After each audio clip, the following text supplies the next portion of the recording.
5 questions que la police ne veut pas que tu lui poses. Parce qu'à partir du moment où tu les connais, le contrôle, c'est plus toi qu'on intimide, c'est eux qui doivent justifier.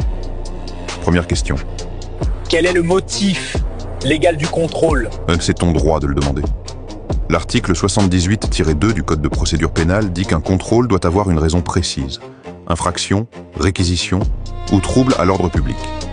S'il refuse de te le dire, le contrôle devient contestable. Deuxième question. Est-ce un contrôle d'identité ou de sécurité routière? Les droits ne sont pas les mêmes.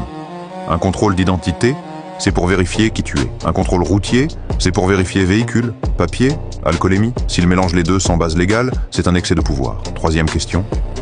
Est-ce que je peux filmer le contrôle? Oui, tant que tu ne gênes pas l'intervention. C'est un lieu public, tu as le droit de filmer les agents en action. La seule limite, c'est la diffusion des images. Et souvent, une caméra fait plus effet qu'un avocat. Quatrième question.